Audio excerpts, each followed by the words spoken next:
the issue of race in relationship to everything that I've said is about the fact that we started doing a white travelers group for just white, it was white women. And then we did a women of color travelers group with, it was multicultural women of color.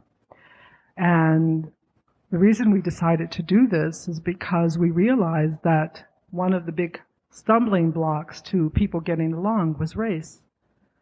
And that we needed to find out, we didn't come this far loving ourselves with the intention we knew of loving each other and not being able to go there because we had this race thing in front of us. And you all know it's the big one. It's huge. It's absolutely the place where people stop and go, I throw my hands up on that one, you know, but here we are. We're talking about love. We're talking about the power of love, the most powerful energy in the world, love. We're talking about deserving love. We're talking about knowing that if I deserve love as a human being, then all other human beings deserve love. So where did I get stuck? We wanted to find out what would it take to break this barrier down, and what is this race thing anyway? And so we started these two groups. And for those of you who know the work, there's newborns and warriors, and for those that don't, we have this structure, and it's newborns and warriors, and then you move through newborns, and basically what you do is you just share your truth about yourself, your experience. And in the racial groups, it was about each group learning, the participants learning to love their own culture. Because one thing we figured out, that it had to be a self-love issue. And so the whole object of it was that each culture should focus on itself and not the other. And part of why we separated the group, so people would not be tempted in the face of someone to say it's your fault. So everybody got to be with themselves. After we got through newborns, we started warriors. And warriors is a 5-step process. Acknowledgement, willingness to let go, letting go, integration, all right, integration and acceptance. I got like prompters here. It's very cool. You're up on your stuff. I'm impressed. Okay. So what we did is we took each individual group through acknowledgement and willingness to let go, separate. And then we had a great idea. I did. Well, it just came in the room. I didn't make it up. It just was like a bolt of lightning, whoosh. And I didn't even pick it up. Someone said, I think there's a bolt of lightning. It came in for you, and this is what it said, but I wouldn't want to do that. I said, that's a great idea. Absolutely wonderful idea. And they were like, oh no, you wouldn't make us do that. So what we did as of last Sunday is we became integrated travelers. We have no more white women. We have no more women of color. We have people like that, but we don't have groups. We have integrated travelers. And we're going to take integrated travelers through letting go together, through integration and acceptance. What we figured out is that race has nothing to do with race. That's what everybody figured out, really, that all it has to do with, what everything has to do with, is who you are and whether or not you love yourself. And that's where it bottoms out to. So all that projection out about this race and that race, it doesn't mean that we don't have issues. And it doesn't mean that things have not happened in the name of race, because they have and they continue to. But where does it stop? And how do we stop it? How do we participate in dismantling this cancer that exists between human beings? By doing what we always do, now that we know, is coming home to the self and saying, what is it about myself that I do not love? What is it about my culture I do not love? Because once you start to love your own culture, you start to see other cultures very differently. You start to realize what happened. And you start to realize that everybody participated in it. Everybody. And everybody's story is the absence of love. And that's what it bottoms out to. And people fight it. Trust me, people fight it. Because you really want to make all of this that we've gone through, it has to be something that, I don't know what. I mean, we've been fighting about it, we've been killing, we've been maiming, we have been destroying in the name of it, and it's really difficult to accept the fact that what we need to do is to love ourselves in order to heal it. That all this other stuff that we've gone through has just perpetuated something that has never been true. And it's a very, very powerful experience because you realize that once you start to look at loving yourself in that way, that racism does not stand in between you and your love for yourself. Because as long as you're looking out at another race and saying, you're not lovable, check it out, you're saying it to yourself and your own race. You can't do it one way without it happening the other. So it is about going home to yourself and saying, what is it in me that I need to love about my own people, about my own culture, so that I can look out and say, yes, we have had a horrible history, and yes, your people may have done some horrible things to my people, but you know what? At least I understand it was about an illness for everybody, and at least I understand that now we get to heal this, because we'll either destroy each other or we'll heal it.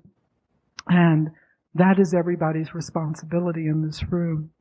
And again, it is about loving other human beings. And I challenge you, can you take it on? Can you take it on? And if you can't, I challenge you to ask yourself, why not? And I'm going to ask you that if you can't take it on, in part 2 of this little experience we're having, I would like people to tell me why.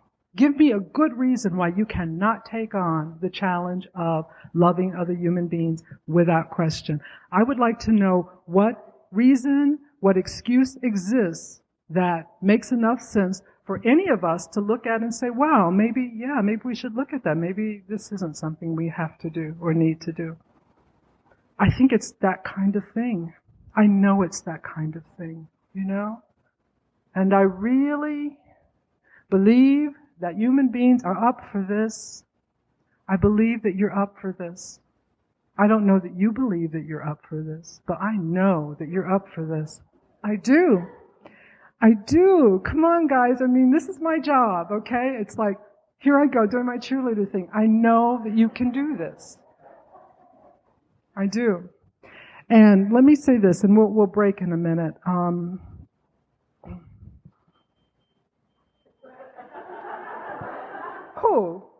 Who has their beeper on at a time like this? Oh, that's okay. That's okay.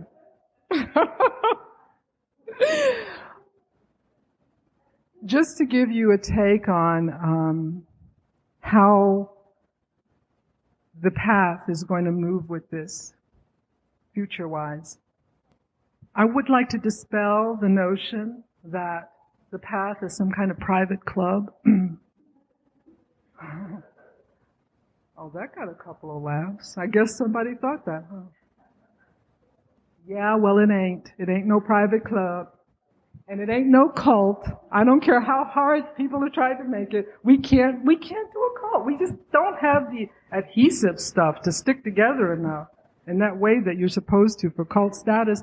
We didn't make a grade. We failed the test. You know, so we're not a cult, we're not a club. What the hell are we? Okay. The path has gone through its own evolution, okay? When I said to you at the beginning that when I started this journey, it was not my intention to be standing up here talking to you. That is not where I started with this. And I am asking people to consider the possibility that put yourself in my shoes, all right? Coming into this as it unfolds, realizing that, all right, one person is interested, then another person, and then, okay, so you have all these people that are interested in loving themselves, all right, and now people are interested in guiding people, so okay, we have to accommodate that. I want you to put yourself in my shoes with not having the plan, but having to walk it as it unfolds. I've been under a lot of criticism for how I do what I do, you know, And let me tell you, I really understand now that people who have to do what I do, I really understand so much more, because what are you going to do? You get to a place where sometimes you think, I'll just stop. I can't satisfy everybody. I can't make everybody happy. You either stop and go, I'm just going to go get a job as a waitress, and, I'm just letting it go. You either stop or you pick yourself up and you go, I know the purity of my own belief. I know what lives in my heart. And you have to remind yourself, why am I doing this? Why am I allowing myself to be in this situation where I know I'm not going to win? I'm not going to win if winning means satisfying everybody. But I know that if I just stay with my truth and I stay with this love and I walk what I believe, then I have done in this life what I came here to do. The vision for the path is about opening it up. As we move out into the world, it's about opening it up and having ways for people to come and learn more about love. I see it almost as an information center and a study center. Places for people to come. You want to come and walk your love deeper? Why don't you do travels? You want to figure out what your relationship is to race? Then why don't you do the culture group? You want to learn some real high-tech walking with love? Study to be a guide. All of this is going to open up. Yes, Miss Mary, I posed that to you. You want to really, and then you get to be in everybody's shoes. And from guiding goes teaching, and from teaching is leading, because we're all leaders and we're all teachers and there is no hierarchy and there's no better than, there is just a whole array, multifaceted dynamic of learning about love and learning about ourselves. So it's going to be on all of you, each one of you. What do you feel up to doing? You feel like you want to guide? Great. Then come on aboard. There are going to be guidelines. And that's going to be the thing. There'll always be guidelines. In the path, and I'll tell you this now, in anything that we do, our basic focus as we are unfolding fifth dimension, and if someone will ask me a question about that, I will answer that later, is that where we stand is that people have to be treated with love. That's one of our basic foundational criteria, which we are walking out ourselves. No, it is not okay to come and get involved in any dynamic in the path and act out your injury on other people. No, it is not okay. One of the things that I said to people at a lecture is that if you look at love as an enormous pool, for lack of a better description, before we came here, everyone put in their bids for how to access love, how to walk human beings back to love. All these spirits said, oh, I know this way and I know that way. And all the bids were accepted. And so what you see on planet Earth, this is a pool of love, there are all these different entry points to love that people are working on. There are tons of them. All kinds of ways. Everybody's coming at it from this way, that way. The path is one of those ways. One. There are thousands. We're one. We think we're hot shit because we figured out that loving yourself gets you in the door quicker, and you get to start understanding the truth about love through self-application. So we think we're pretty cool in that way. Other people do come to us and say, that's not a half bad idea, okay? But the path is only one. If the path doesn't work for you, there are so many other ones to go to and explore. I often wonder why we have, people who sit at the doorway of the path and grumble about what we do. And I don't like this, and if you would just do that, it's like, why don't you just go find some place that's doing all those things? Why sit where we say, this is what we do, and tell us we need to change it, so what, that you will like us or want to do it?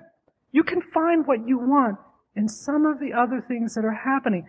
But we, as renegades, we, as risk takers, say, it is possible. It is possible to hold the truth of love, to walk it. We We intend to be fierce about it. We're fierce with ourselves. We're fierce with each other. Because we know that we can do this. We know that we can.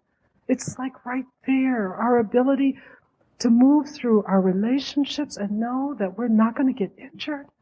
To know that this person is going to love you and not only say it, but act it and feel it so that you know it and that you're going to do the same for this person. Then we can stop trading injury. We can stop spending the enormous amount of our time dealing with the effects of injury, and we can be creative beings that we came here to be. We can be about creating joy and opportunity and possibility for the unfolding of life. There are so many creative things to do with love. There are enormous projects to be undertaken in love. But as long as we have to keep figuring out how to maneuver through the injury, how to just get through having, a good day, that's where all of our energy goes. And then we don't get to appreciate each other. We don't get to look in each other's eyes and go, wow, it is just so amazing just to know you, just to know that you're here. We don't get to share moments, real moments like that. I'm ready to take a break. I gotta repair my lipstick, go drink some water, okay? So anyway, I would like for you to consider all of that. We'll take a reasonably short break because I don't want to lose the momentum or you. Don't be going home on break time because it'll just make me know you're afraid to face the second part when it's your turn. And I just want to thank you so much for giving me the opportunity to share this with you tonight. And I do love you guys, and I know that you can do it. Okay, I'll see you.